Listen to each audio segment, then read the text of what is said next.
Your closet is suffocating you. Not literally, of course, but that feeling of heaviness when you open the door and face dozens of pieces you never wear, that is real. I am certain you have felt it. That familiar sensation of overwhelm, that quiet anxiety as you scan through items that no longer serve you, but somehow remain in your possession. These possessions, meant to enhance our lives, often end up controlling us instead. Subscribe to the channel, activate the bell, and leave your like so we can discover together how Japanese minimalism can transform not only your wardrobe, but your entire relationship with space and time. Last week, I received a dear friend at home for tea. I served it in my favorite white porcelain, on a dark wooden tray. She arrived agitated, tired eyes, apologizing for being late. I had to turn my entire apartment upside down looking for my car keys, she confessed while settling. And I'd lose at least 20 minutes every day looking for things. I said nothing, just poured the tea calmly. The steam rose between us like a silent thought, curling gracefully between our faces. There was wisdom in this pause, this deliberate withholding of immediate response. In Japan, this space between words has a name, ma, the meaningful emptiness that allows the important to breathe. This concept runs counter to Western impulses to fill every silence, to occupy every corner, to maximize every opportunity. When my grandmother Akiko survived the post-war devastation in Kyoto, she accumulated gift packaging out of fear of scarcity. The drawers of her small house overflowed with papers, ribbons, small boxes. One day, already elderly, she called me to help her. "Naomi-chan," she said with that soft and firm voice, "I will teach you something that took me 70 years to learn." Together, we emptied each drawer. Each stored package was examined, acknowledged, and with a small thank you released. The true treasure, she explained to me as we folded the last piece of paper, is not what we manage to keep, but what we have the courage to let go. 1. The invisible weight of excess. Have you noticed how entering a department store can leave you instantly exhausted? It is not a coincidence. Visual and sensory excess is a silent thief of energy.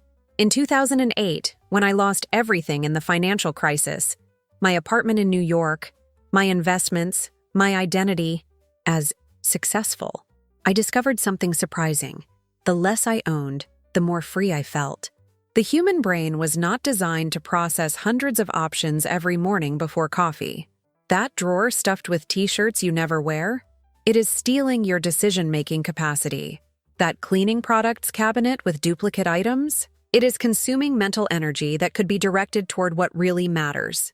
A client of mine, a lawyer in Boston, sought me out when she realized she spent almost an hour a day looking for things in her own home. "I have time to manage an office with 30 employees, she told me, frustrated, "but I cannot find my own documents." After 3 weeks applying the principles of Danshari, refuse, discard, separate, she sent me a message. I found time I did not even know I had lost. 2.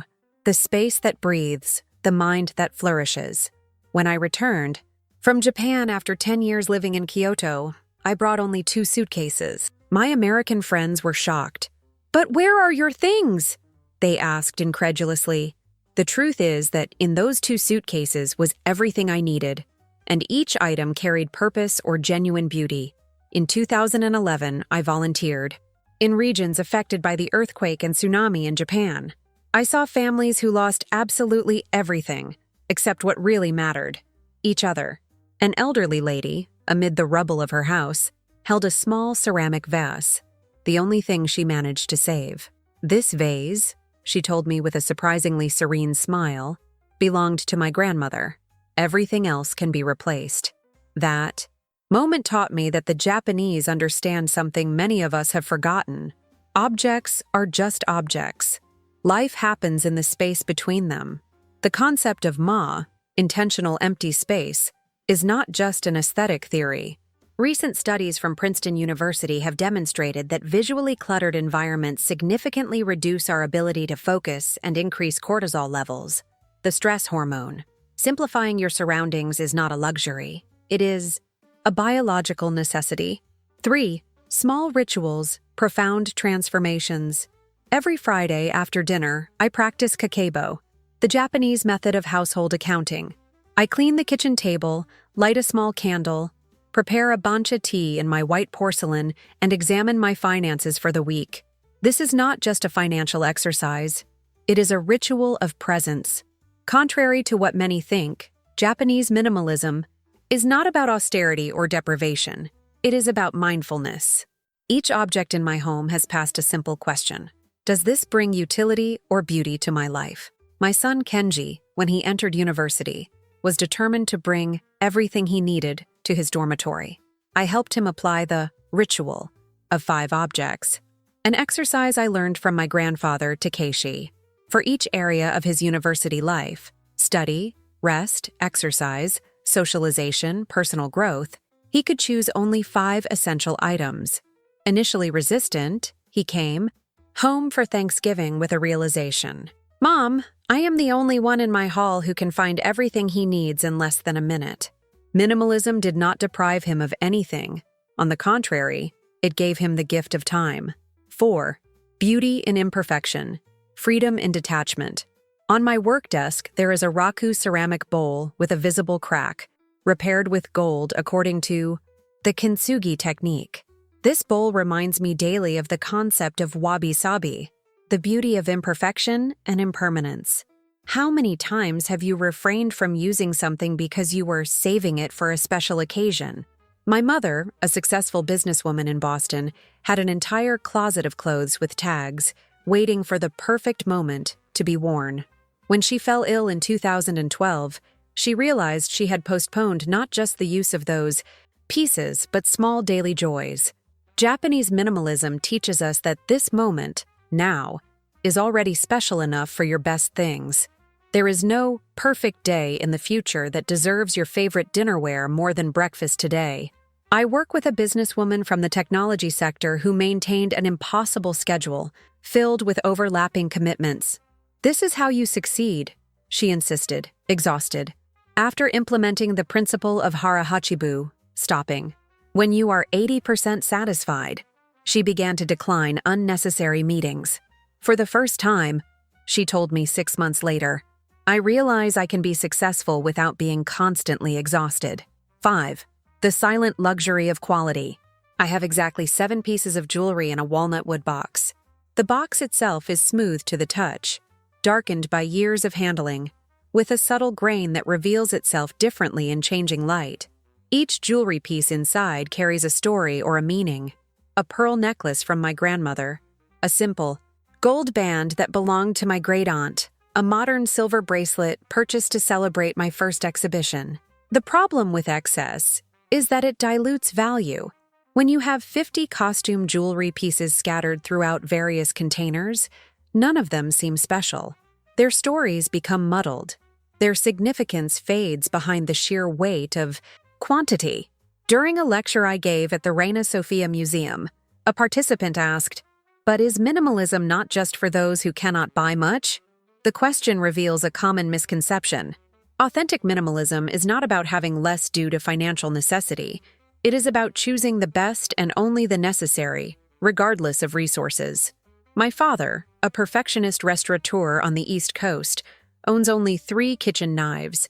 Each cost more than entire sets, but after decades of daily use, they remain impeccable. Quality, he always said while meticulously sharpening his blades, is never accidental. Living with less by choice is the true luxury. Anyone can accumulate. Few have the discipline to edit. 6. From disorder to clarity, a practical path. When I visited the home of a fashion editor, I was impressed by the contradiction. While her editorial productions exuded minimalist elegance, her closet looked like a battlefield. I cannot get rid of anything, she confessed. Everything has potential. Japanese minimalism offers a practical solution, the 30-day waiting system.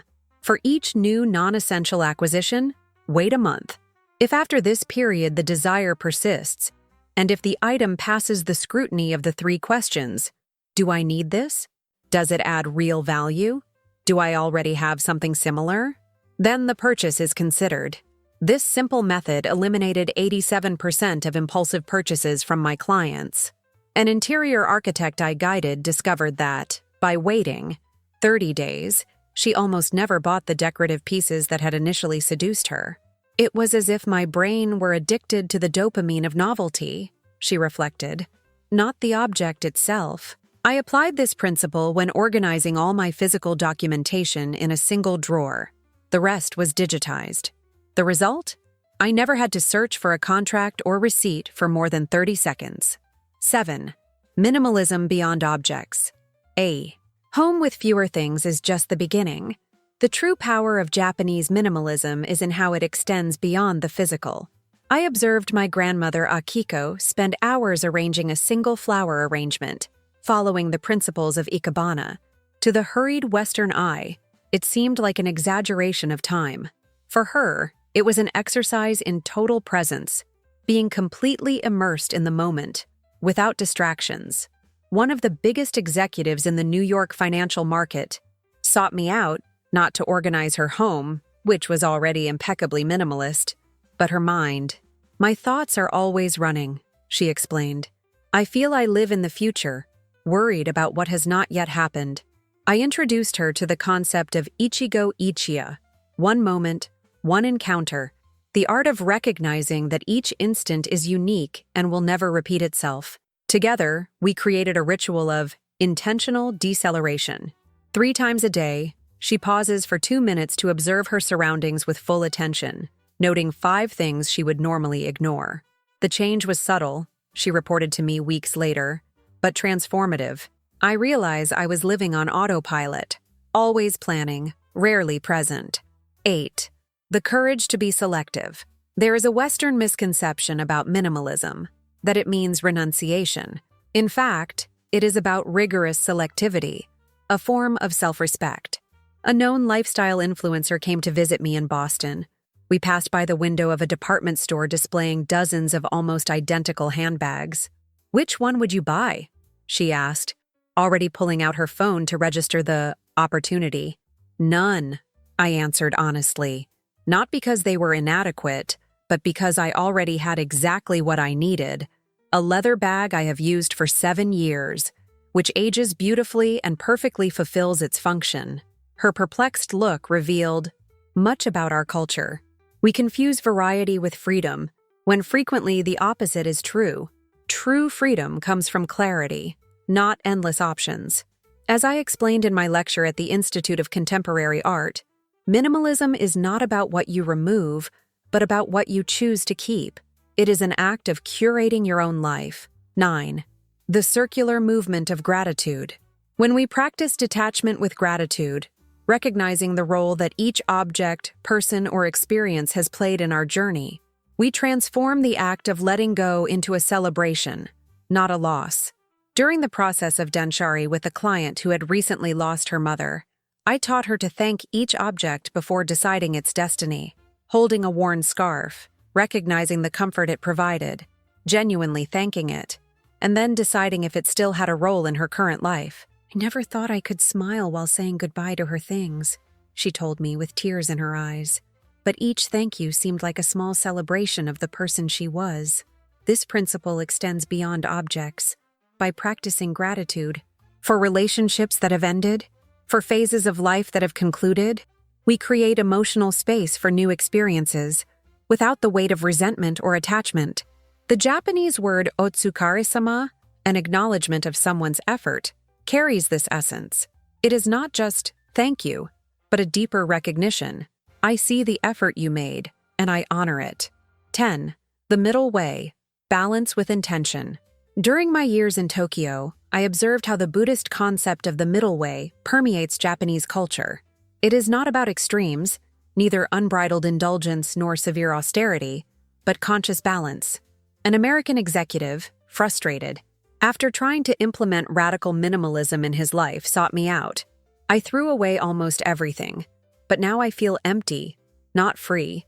The error was in the approach. He had confused minimalism with deprivation. We worked together to redefine his understanding. It is not about having as little as possible, but exactly what is necessary for a full and intentional life. True minimalism, I explained as we reorganized his apartment, is like a perfectly balanced meal. Neither too much nor too little. Just enough to nourish completely. 6 months later, he sent me a photo of his living room. It was not empty. It contained a comfortable armchair, a small bookshelf with carefully selected books, a vibrant plant, and a side table with a cup of tea. But I discovered, he wrote, that the space did not need to be empty to be peaceful.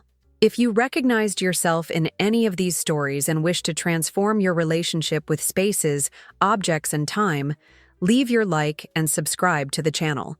Each week, I share practices of Japanese minimalism that can be adapted to your reality, bringing more peace, beauty, and intention to daily life. Remember, true luxury is not in the things we accumulate, but in the freedom we cultivate. The space we create becomes a canvas for intentional living. Each object that remains becomes not just a possession, but a conscious choice, an honored guest in your carefully curated home. As an old Japanese proverb says, the richest house is not the one that keeps the most treasures, but the one that needs the least to flourish. The path of minimalism is not about austerity or deprivation. It is about discovering what truly matters beneath the layers of distraction. It is about creating a home and life that supports your highest self, not one that burdens you with constant maintenance and organizational challenges. It is, at its essence, an act of profound self-respect. Comment below, less is more, and share which aspect of Japanese minimalism resonated with you the most. I read every comment and would be delighted to hear your thoughts on your own journey toward intentional living. Until the next video, may your space breathe freely and your mind find clarity.